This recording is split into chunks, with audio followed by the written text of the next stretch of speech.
문학을 공부하는 방송 문학정독의 무습입니다. 네, 저희는 이상문학상 작품집 2023년 제46회 읽어왔고요.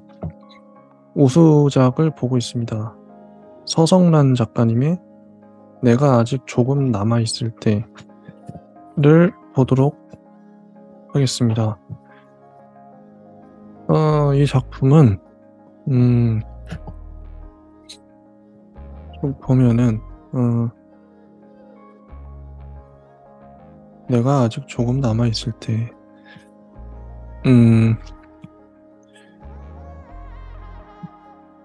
쭉 보면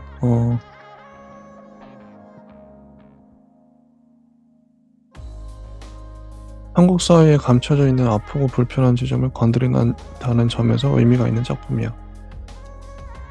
연극 한편으로 묵은 상처가 치유되지는 않겠지만 당사자들의 고통이 현재 진행형이라는 사실을 드러내고 말한다는 것만으로도 회복으로 가는 문을 여는 유의미한 작업이 될 거야.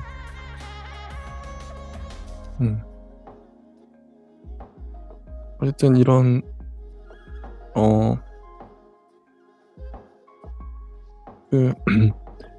혜순이 나오죠. 혜순은 딸이 해외 입양인들의 삶에 관심을 기울이고 작품으로 쓰려고 하는 까닭을 알 수 없었다. 아프고 고통스러운 그들의 삶을 감당해낼 만한 경험이 없고 나이도 젊은 연희가 왜 하필 생부모에게 버려지고 해외로 입양되었다가 추방되어 돌아와 스스로 생을 마감한 비극적 인물에 몰두하는지 이해하기 어려웠다. 남편은 교수님이고 혜순은 가정주부인데, 그리고 혜순의 딸은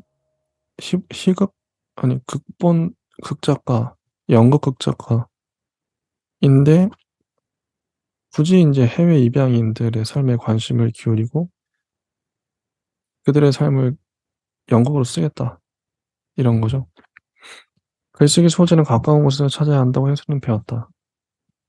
에세이 강좌를 맡은 늙은 강사는 모든 글은 결국 자신의 이야기라고 말했다. 거창한 것에서 소재를 찾으려 애쓰지 말고 본인의 경험을 진실하게 쓰라고 조언했다. 자신의 이야기를 진실하게 쓰라는 강사의 말에 혜수는 더럽 겁이 났고, 가까운 곳에서 소재를 찾으면 쓰는 사람이 감당할 수 있고 독자의 공감을 얻는다는 말에는 고개가 끄덕여졌다. 존 터너의 사연에 마음 아파하는 것만으로 충분하지 않느냐고 혜수는 딸에게 말하고 싶었다. 아무리 많은 자료와 논문, 수기를 찾아 읽는다고 해도 입양과 파양, 추방을 겪고 스스로 생을 마감한 입양인의 서사를 딸이 감당할 수 있을 것 같지 않았다. 이런 소설이에요. 어. 엄마도 글을 쓰니까 아실 거예요. 이번 작품은 이야기가 나를 찾아왔어요. 쓰지 않을 도리가 없죠. 아마 한 편으로 끝나지 않을 것 같아요. 같은 주제로 희곡집 한 권 분량의 작품을 써내고 싶어요. 한국은 전쟁 직후부터 해외로 고아 수출을 가장 많이 했던 나라인 걸 엄마도 아시겠죠. 고아들을 수출해서 돈을 벌어들인 나라라고요. 그렇게 보내줬던 아이들이 돌아오고 있는 거예요. 엄마, 나는 연구자나 신문운동가가 아니고 희곡을 쓰는 사람이에요. 그들은 내가 글을 쓰기를 바랄 거예요. 자신들이 왜 떠나 있고 돌아올 수밖에 없었는지 말하고 싶지 않을까요? 작가란 타인의 상처에 고통을 느끼고 함께 아파하는 사람이라고 했던 딸의 말에 아무 의심 없이 고개를 끄덕였던 기억이 떠오르자 혜수는 가슴이 답답하고 두통이 밀려갔다. 그래서 이 엄마 혜수는 딸을 말리고 싶은 거죠.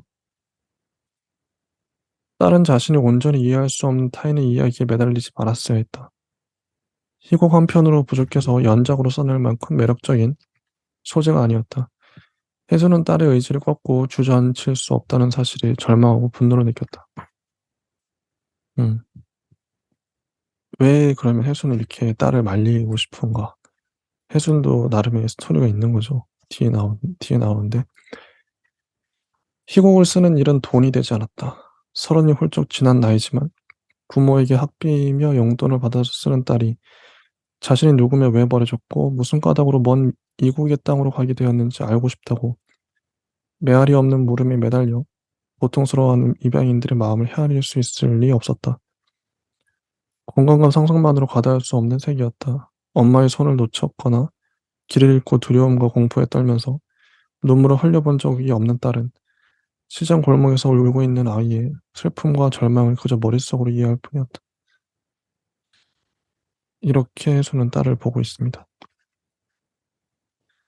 연희가 돌아오는 아이들의 목소리에 관심을 기울이고 책과 자료를 찾아 읽으면서 작품을 쓰지 않았다면 해수는 손을 잡아 볼 틈도 없이 사라져버린 아이를 새삼스럽게 기억해냈을 리 없었다. 은 이런 소설입니다. 음, 좋은 소설이죠. 글쓰기에 대한 글쓰기죠. 음, 왜 이런 주제를 쓰는가에 대한 어떤 응답일 수 있고, 해순도 그런 자기만의 상처가 있는 거죠. 음, 자, 넘어가서 이정욱 작가님. 음, 이정욱 작가님은 단편을 정말 잘 쓰세요. 단편 소설의 제왕이다. 태작이나 범작이 한 편도 없습니다. 제가 지금까지 이정욱 작가님의 소설을 많이 봤잖아요. 거의 최다 노미네이트 되지 않았을까. 이상문학상뿐만 아니라 젊은 작가상에서도 최소한 4번, 5번, 6번 본 것 같아요. 이정우 작가님의 작품은 거의 뭐 다 본 것 같습니다. 그만큼 상을 많이 타신 거죠. 작품성을 인정받고 계신다. 크로캅이라는 작품은 이분이 진짜 문장이 좋아요. 그 케이지에서 이건 격투기 소재로 한 건데 이정우 작가님은 항상 인물을 다루시죠. 이번엔 격투기 하는 크로캅은 실제 인물이죠. 예전에 한창 한때 날렸던 격투가 싸움꾼인데 K1? 하여튼 뭐 아무튼 그런 선수였죠. 그래서 첫 문장이 이래요. 권자가의 주먹이 날아온다. 빠르게 눈가를 스쳐간다. 이런 식으로 권자가와 크로캅이 대결을 벌이는 걸 아주 디테일한 문장으로 포착을 해냈죠. 속도감 있는 문장. 두 사람의 대결 구도를 놓고 크로캅이 처음엔 지고 나중에 이기죠. 음. 그리고 크로캅과 권자가의 대결에 이게 엇대어서 이게 어떤 상징이죠. 자본주의라는 링 안에서 싸우는 이들. 크로캅이 나중에 복수합니다. 이기는데. 아무튼 예전에 회사에서 직장 동료였던 두 늙은이, 나이 든 노인들이 어, 등장을 해요. 음. 근데 이 노인은 크로캅에 대비되고 권자가에 대비되는 또 다른 노인이 있죠. 같은 집, 같은 주택, 이 아파트 같은데 위아래층에 살아요. 둘 다 원한이 있습니다. 그래서 뭐 당신은 이렇게 이런 서술이 가는데 당신은 오늘 주민센터에 가야 한다. 외출을 해야 한다. 재유행이라고 했다. 사람들은 다시 마스크를 쓰기 시작했다. 이런 문장. 원한을 품은 자답게, 당신을 노리는 자답게, 당신의 죽음을 기다리는 자답게, 당신의 주위를 떠나지 않는다. 하이에나가 사체 주위를 배회하듯이, 독수리가 죽어가는 동물의 머리 위를 선회하듯이. 지금도 당신은 저기로 팽창할 수 있다. 원한으로 들끓을 수 있다. 분노로 폭발할 수 있다. 마침내 반격할 수 있다. 왜냐하면 살아있는 물질이기 때문에. 당신은 마스크를 쓰지 않는다. 마스크를 쓰지 않아도 사람들은 당신에게 뭐라 하지 않는다. 어, 이런 건조한 차가운 격투와에 어울리는 문장들. 일생을 옥타곤 안에서 살아왔다고 당신은 느낀다. 옥타곤만이 진짜 세계라고 느낀다. 그 안에서만 자유롭다고 느낀다. 눈을 감으면 여전히 적의 주먹이 날아오고 엘보는 간결한 반원을 그리며 공격해 온다. 빈틈을 주어서는 안 된다. 간격을 주어서는 안 된다. 적은 언제나 가까운 곳에 있다. 일부러 이렇게 썼죠. 일부러 이렇게 썼습니다. 어미가 느낀다, 느낀다, 느낀다. 원래는 이렇게 쓰면 안 되잖아요. 느낀다, 느낀다, 느낀다. 공격해 온다. 주어서는 안 된다. 주어서는 안 된다. 가까운 곳에 있다. 딱딱. 상당히 끊어지게 썼죠. 이거 다 노린 겁니다. 언어 센스가 상당하세요. 정말 잘 쓰세요. 음, 하나하나가 다 의미 있는 말들. 똑, 똑, 똑. 물이 떨어지죠. 어, 아랫도리를 내리고 앉아 귀를 기울이면 윗집 남자가 중얼중얼하는 소리를 들을 수 있다. 아, 그 새끼가, 저주받을 새끼가 혼자인데 어쩌라고, 뭘 어쩌라고, 사장 편이나 드는 새끼가 외로워서 어쩌라고, 그 저주받을 새끼가 히히. 이렇게 중얼거리는 거죠. 윗집 남자가. 정말 분위기 싸움이다. 아, 이 새끼가, 저주받을 새끼가 왜 지랄을 하나? 왜 생뚱맞게 고나리질을 하나? 중불 났다고 멱살을 잡나? 제 앞가림도 못하는 새끼가, 외로운 새끼가. 문장이 살아있죠. 리듬이 살아있고. 음, 어쨌든 이 프로캅에 해당하는 이 주인공은 항상 이 노인, 권자가에 해당하는 노인은 항상 의식하고 있어요. 저 새끼가 언제 나를 죽일지 모른다. 그 노인은 휘발유통을 들고 엘리베이터를 타고 칼을 들고 엘리베이터를 타요. 왜 그러는 걸까요? 지금 시대에 대체 왜 휘발유통을 들고 엘리베이터에 타는가? 합리적 의심이다. 당신은 합리적으로 의심하는 사람이다. 그자는 휘발유를 모아서 뭘 어떻게 하려는 것일까? 이런 것이죠. 아, 그래서 뭐 이렇게 있다가 어, 위로 올라가서 그 사람 집을 들어가죠. 근데 거기 기름이 잔뜩 뿌려져 있고 그 사람이 죽었는지 그렇습니다. 음. 실직한 동료를 위로해 주려고 술집으로 불러냈을 뿐인데 한때는 복싱 도장까지 같이 다닌 사이이기 때문에 외롭고 고독한 인생을 위로해 주려고 술집으로 불러냈을 뿐인데 당신이 사장 편을 들었다고 욕을 하다니 선의를 무시하고 욕을 하다니 코딱지만한 회사에 노조를 만들어서 분란을 일으킨 자가 그런 성질머리니까 와이프도 떠난 거 아니냐고 당신이 한마디 하자마자 입에 담지 못할 욕을 퍼붓고 그래놓고 화가 난 당신이 멱살을 좀 잡았다고 경찰까지 부르다니 아니 멱살이 아니었나? 주먹 다짐이었나? 그래도 경찰을 경찰까지 그자는 혼잣말처럼 중얼거렸지. 아, 이 새끼가 저주받을 새끼가 왜 그렇게 생각이 없나? 생뚱맞게 왜 사장 편을 드나? 중불 났다고 고나리질을 하나? 제 앞가림도 못하는 새끼가 외로운 새끼가 이런 거죠. 이런 사이입니다. 혼자인데 왜 혼자인데 어째서 혼자인데 자꾸 혼자 돌아다니고 중얼거리고 외롭지 않나? 외롭겠지. 외롭다. 이런 거죠. 그렇게 나를 발견한 것은 당신이었다. 나는 미동도 하지 않고 잠겨 있었다. 물에 잠겨 있었다. 욕조 안에 누워 있었다. 욕조는 붉은 물로 가득했다. 휘발유 냄새에 섞여 또 다른 종류의 지독한 냄새가 당신의 코로 스며들었다. 112를 부른 거죠. 아, 주먹을 뻗으려던 당신이 멈칫한다. 짧게 회전하던 나의 엘보가 문득 멈춘다. 당신이 나를 바라보며 묻는다. 이봐, 당신은 아는가? 이 옥타곤은 대체 누가 만든 것인가? 옥타곤 안에서 싸우는 우리를 바라보는 것은 누구인가? 당신과 나를 관람하는 것은 누구인가? 저 위에서, 점점 이 물방울이 떨어지는 곳에서, 핏방울이 떨어지는 곳에서 아래를 바라보고 있는 것은 나는 옥타곤의 천장을 바라본다.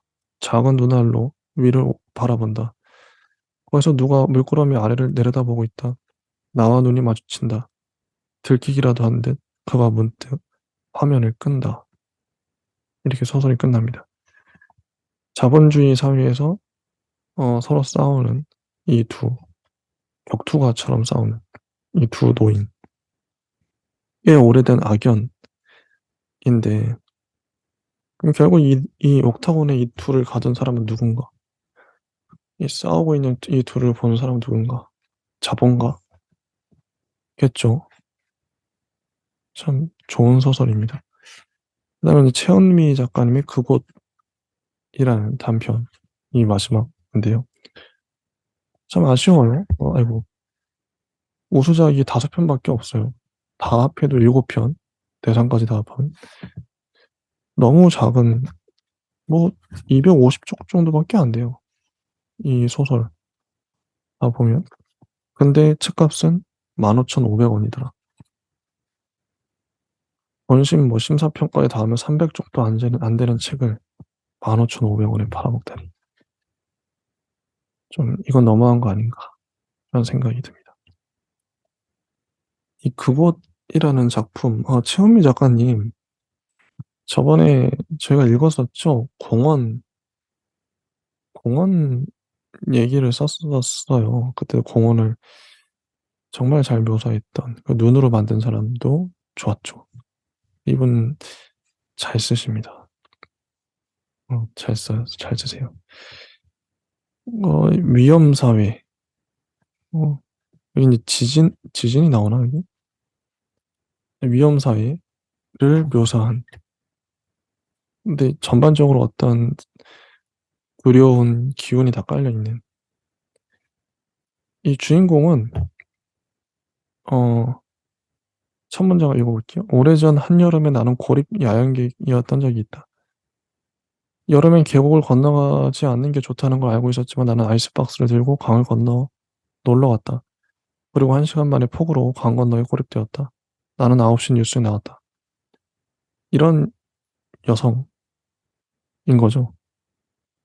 그때 겨우 구조됐는데 로프 타고 나는 눈앞에 로프가 나를 살릴 줄이라는 걸 알고 있었지만 어쩌면 죽을 수도 있다고 생각했다.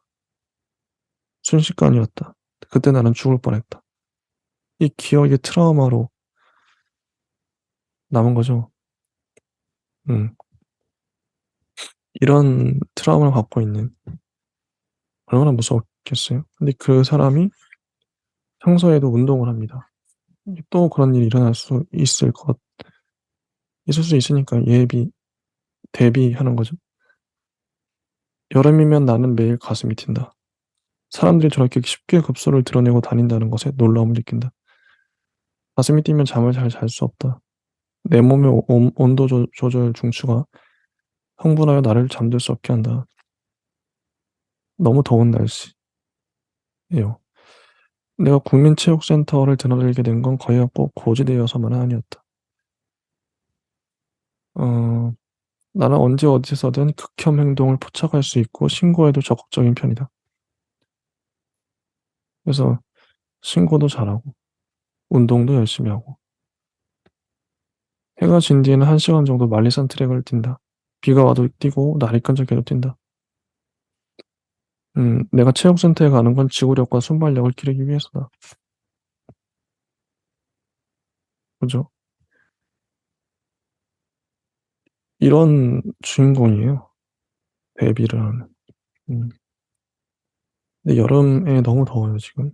덥고, 너무 더워서 전기 사용량이 폭증해서 사람들이 다 체육관, 단전, 구역마다 단전을 합니다.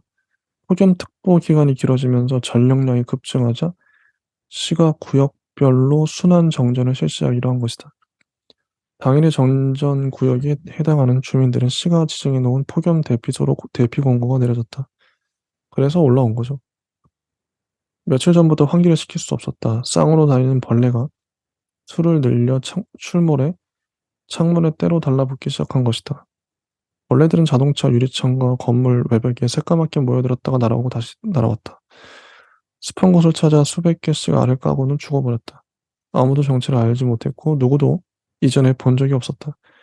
중요한 건 구청 직원들이 버그 민원 때문에 정신이 없어졌다는 것이다. 날도 더운데 정전도 되는데 벌레까지 출몰한다. 이런 상황이에요. 체육센터로 대피한 거죠. 근데 그 와중에 곰이 주변 곰 농장에서 곰이 탈출했다.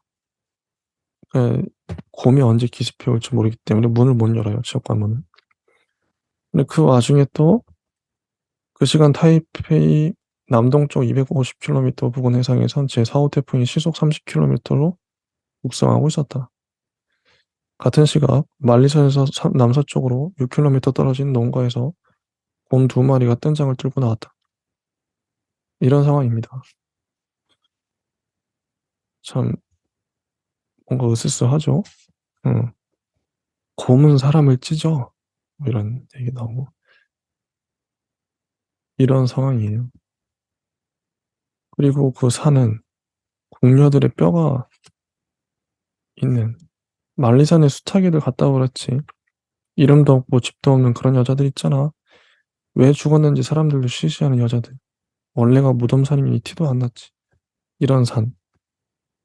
참 세팅 자체가 참 여러 이쪽 고음이 탈출하고 정전으로 지금 엄청 덥고 체육관에 벌레들 출몰하고 그리고 산은 또 사람 뼈가 막 뼈산이고 그 와중에 그때 그 일이 일어났다. 정전이 된 거죠.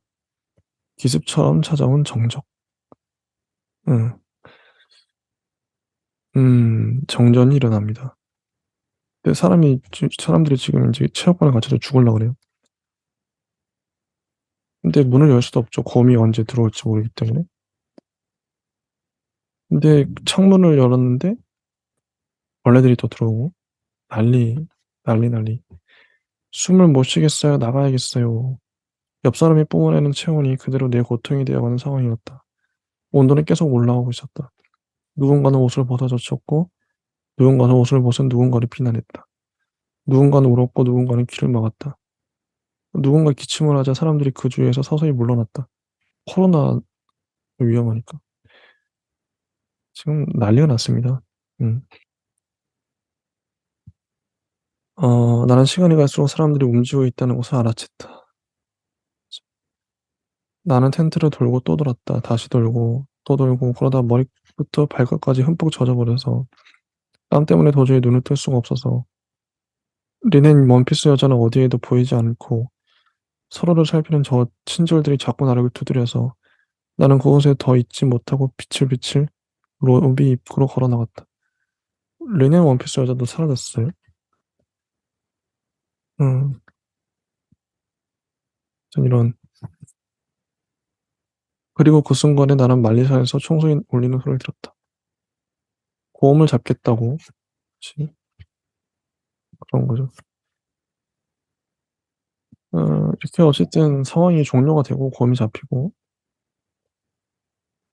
여름이 다 가기 전에 나는 세탁기능사 필기시험에 합격했다. 잠을 자려고 누우면 그 사실에 갑자기 눈물이 날 때가 있었다. 트럭이 나를 보면 멈출 것이라는 걸 내가 알았다는 사실. 나는 요새 택배 기사를 좋아하고 있다. 곰은 그저 그럴 뿐이었다. 나는 여전히 매일 체육센터에 간다. 혼자 훌라후프를 돌리고 혼자 만리산을 뛴다. 잊을만 하면 잊어야 할 것들이 생기지만 어떤 장면들은 여전히 간직하고 있다. 은박 방습제 위에 놓여있던 휴대폰 충전기라든가 누군가의 머리 자국이 그대로 나있던 베개 같은 것들을 발 물놀이터의 무지개도 비가 오면 빗물이 고일 누군가의 발자국도 드론의 열화상 카메라에 남았을 만리산 생명체들의 울긋불긋한 체온들도 생각한다. 내가 의지했던 친절의 순간들도 나를 살린 것들도 그것들은 여전히 그곳에 남아있다. 이게 끝납니다. 위험사회에서 어떤 으스스한 공포랄까 그런 걸 보여주고 있죠. 이런 소설이었고요. 근데 이상문학상 2023년 전반적인 평가를 하면 좀 물론 신선한 작품들도 있어요. 이정우 작가님 여전히 최은미 작가님 역시나 잘 쓰시고 두 분은 뭐 이제 뭐 약간 연륜이 느껴진다 그럴까. 정말 잘 쓰십니다. 서성란 작가님의 작품도 오늘 무난했고 김기태 박서련 작가님 음, 신선했어요. 김기태 작가님의 아이돌, 박서련 작가님의 나와 나, 내가 복사되죠. 이런 설정들 너무 신선하죠. 뭐 최진영 작가님의 홈 스위트 홈, 이 작품은 철학적으로 깊이가 있었다. 전반적으로 좀 아쉬워요. 뭐랄까, 소설에 대한 눈높이랄까? 기준치가 높아진 것 같아요, 제가. 2000년대 이후 소설을 많이 보고 있는데, 이제 한국 소설에 대한 뭐 감탄과 경의, 존경을 느꼈죠, 그동안. 근데 이 이상으로 더 나아갈 수 없을까? 그런, 그만큼 애정이 있기 때문에, 음, 눈이 높아져서 이런 얘기를 하는지도 모르겠습니다. 전 다음 주부터는 현대문학상 수상소설집 2015년에 했었고요, 지난주에. 다음 주부터 이어서 2016년 이어서 해보도록 하겠습니다. 네, 감사합니다.